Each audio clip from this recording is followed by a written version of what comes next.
नमस्कार शेतकरी बंधूंनो. तर आता आपण केळी प्लॉटमध्ये आहोत. तर केळी प्लॉटमध्ये आपण एका रोगाची ओळख बघूया आणि त्याच्यानंतर त्याच्या काय उपाययोजना करायच्या त्याची आपण माहिती घेऊया.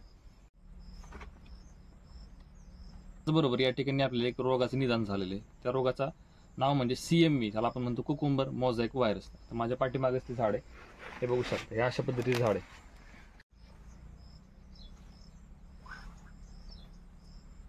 तर ह्या संक्रमित होणारा रोग आहे, हा आहे विषाणूजन्य रोग. आता ह्याची लक्षणं काय आहेत? लक्षणं आपल्याला सुरुवातीला बघता क्षणी दिसतात. किंवा बाकीच्या झाडांपेक्षा ह्याची हाईट जी आहे ती कुठेतरी खुंटलेली किंवा बाकी झाडापेक्षा ह्याची हाईट थोडीशी कमी आहे. त्याच्याबरोबर मोझॅइक, त्याचं नावच आहे कुकुंबर मोझॅइक व्हायरस, म्हणजे काकडीवर्ग पिकावरती येणारा व्हायरस. मोझॅइक म्हणजे काय? पिवळेपणा. तर वेडेवाकडे प्रकारे पिवळेपणा येतात. या ठिकाणी पानं वेडेवाकडी झाली आहेत पूर्णपणे, पानावरती पिवळेपणा आहे हा अशा पद्धतीचा. त्याच्यामुळे ह्याला आपण मोझॅइक असं म्हणतो. ही त्याची लक्षणे झाली. आता हा प्रसार कसा होतो? तर हा जो व्हायरस आहे, हा व्हायरस पसरतो प्रसारक कीटकामार्फत. तर प्रसारक कीटक कुठले आहेत? तर मावा, जे आपल्या कपाशीवरती मावा पडतो किंवा मुगावरती मावा पडतो, अशा जवळजवळ 50 ते 60 प्रकारच्या वेगवेगळ्या जाती आहेत माव्याच्या. त्या जाती ह्याचा प्रसार एका झाडावरून दुसऱ्या झाडावरती करतात. आता ह्याचा प्रसार नेमका कुठल्या महिन्यामध्ये होतो? तर याचा प्रसार जून पासून तर पार डिसेंबर पर्यंत याचा प्रसार होतो. हा विषाणू आहे, विषाणूजन्य रोग आहे. तर ह्याला नियंत्रण करता येत नाही. नियंत्रण म्हणजे आल्यावरती आपल्याला नियंत्रण करता येत नाही. आता ह्या झाडावरती याची लक्षणं दिसत आहेत, परंतु याची लक्षणं पण आपल्याला लवकर दिसत नाहीत. म्हणजे झाड मोठं झाल्यानंतर किंवा बऱ्यापैकी मोठं झाल्यानंतर आपल्याला याची लक्षणं दिसत, कारण की सुरुवातीच्या अवस्थेमध्ये हे विषाणू त्याच्या शरीरामध्ये सुप्त अवस्थेमध्ये राहतात.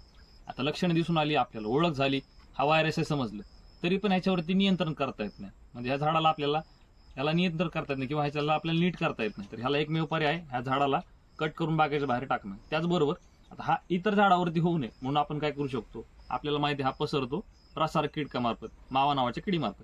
तर त्याच्यासाठी आपण मावा किडीला मारण्यासाठी आपण वेगवेगळ्या कीटकनाशकांचा वापर करू शकतो. आपल्याला अजून एक माहिती आहे की हा आपला जून पासून नोव्हेंबर डिसेंबर पर्यंत हा प्रसरतो.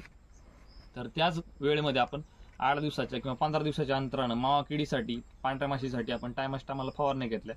साध्या फवारण्या जरी घेतल्या आपण कीटकनाशकाच्या, तरी हा नियंत्रणामध्ये राहतो. तर हे झाले प्रतिबंधात्मक उपाय. त्याचबरोबर आपण लागवड ज्यावेळेस करतोय, तर लागवड करताना चहू बाजूने आपण जर गवताचं कुंपण केलं, त्याचबरोबर आपण एक 60% नेट जी आहे, नेटची पण आपण लागवड केली किंवा लावली नेट, तरी पण हे नियंत्रणात राहते. म्हणजे प्रसारक कीटक आपल्या बागेमध्ये येत नाही. त्याच्याबरोबर आपण ज्यावेळेस खतांचा वापर करतो, खतांचा वापर करत असताना नत्रयुक्त खतं जी असतात, त्याला आपण नायट्रोजन युक्त खतं म्हणतो, तर त्यांचा वापर अल्प प्रमाणामध्ये करणं गरजेचं. म्हणजे जशी शिफारस आहे त्याच पद्धतीने करा.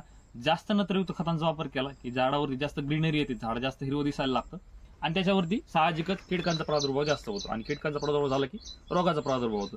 त्याचबरोबर तण नियंत्रण, म्हणजे बागेमध्ये तणकड जास्त झाली किंवा चौबाजूने तणकड जास्त झाली, तण झाली, तर त्याच्यावरती किडी येतात आणि साहजिकच त्याच्यावरती रोग पण येतात. त्याच्यामुळे तण नियंत्रण करणं सगळ्यात महत्त्वाचं. तर ह्या काय प्रतिबंधात्मक उपाययोजना आपण करू शकतो. आणि रोग झाल्यानंतर उपचारात्मक उपाययोजनेला कुठल्याच व्हायरसला नाहीये. त्याच्यासाठी आपल्याला फक्त झाड काढून टाकणं हा एकमेव पर्याय आपल्यासमोर आहे.